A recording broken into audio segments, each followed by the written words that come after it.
一個聞いていいですか？はい。手足のタイミングがやっぱりすごい、多分皆さん疑問に思うこと多いと思うんでうん。すけど、うん。はい。いわゆるこう、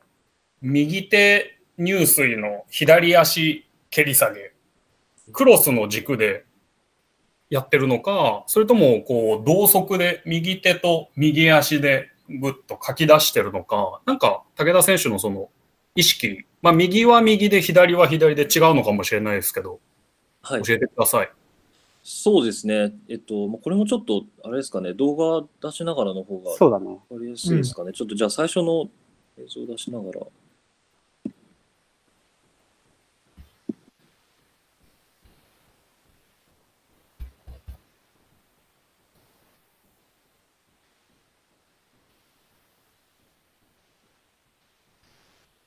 これが、冒頭流してた映像なんですけど、もうこれ僕も、ちょっと映像を見てて、今日もう一回見直してて思ったんですけど、まず、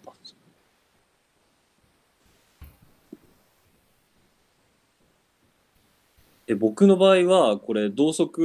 の手のキャッチし始めで、足が蹴ってるっていうタイミングですね。まあ、こればっかりはちょっと人それぞれすごく、まあ、個人差があるとは思うんですけど、僕の中ではこれがすごく一番しっくりきてるっていう感じですね。すごいね。綺麗。いや、てっきりその入水した時に体側の足を蹴り込んでるのかと思ってたんですけど。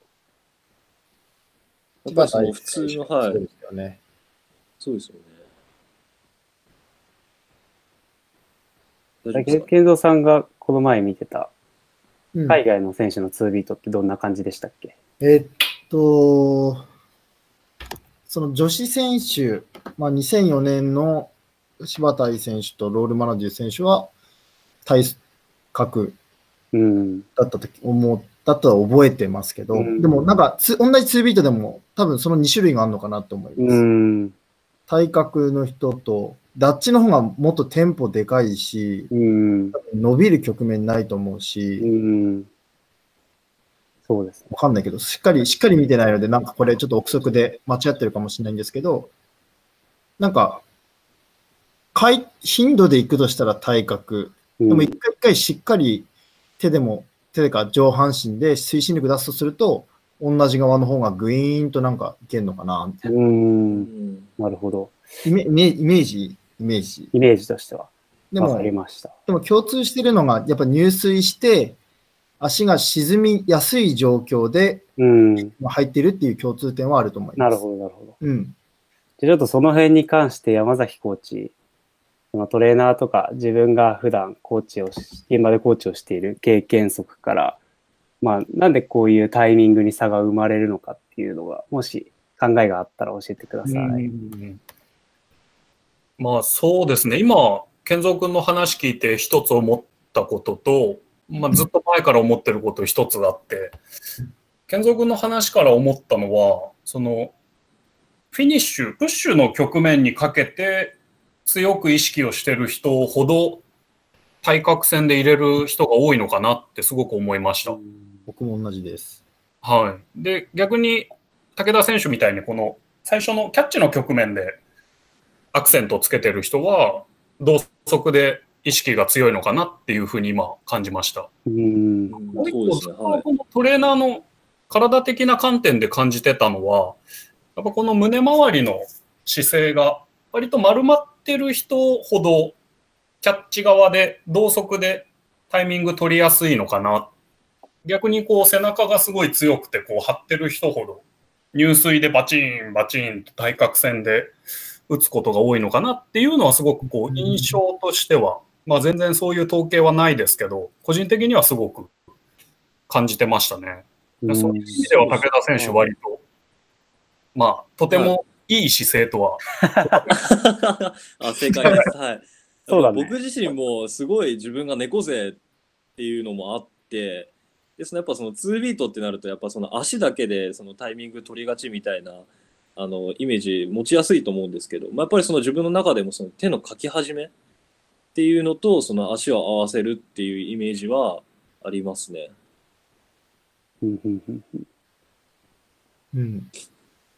まあ確かに、ショーが本当、背中丸まってて、ストリームラインもね、ギリギリ組めるかどうかぐらいだもんね。そうなんです。最近組めるようになったんです、それぐらい。もう、スイミングスクールで習うべきことをもう最近できるようになった。いや、そうなんだ。面白いですね。ですね。うん。ではでは、まあそろそろ1時間近くになってくるので、まあ今日出た内容をちょっと自分なりにまとめてみたいと思うんですけど、まあ今日は結構その研究で言われてるようなことっていうのはあまり出ませんでしたね。まあ結構その現場的な感覚とか、そういう正吾が考えてるイメージとかを大事にして今日は話した感じでした。で、まあそれからまあまとめてみると、まあやっぱ武田、まあ正吾はそのプルが強いんですけど、実はまあキックもめちゃくちゃ強いと。でもこれまでその4ビートとか6ビートでまあ泳いでみると、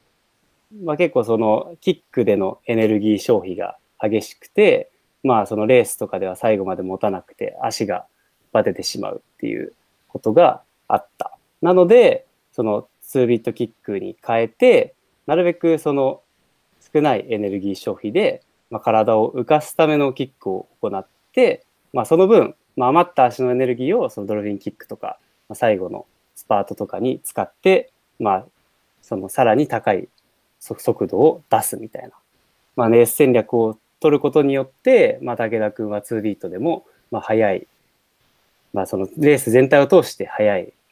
速度のタイムを、まあ、達成できてるのかなっていうのが、まあ、今日のまとめになりますね。で、まあ、そのキック自体の打ち方に関しては、まあ、その武田君は結構その硬さを生かしたキックを打っていて、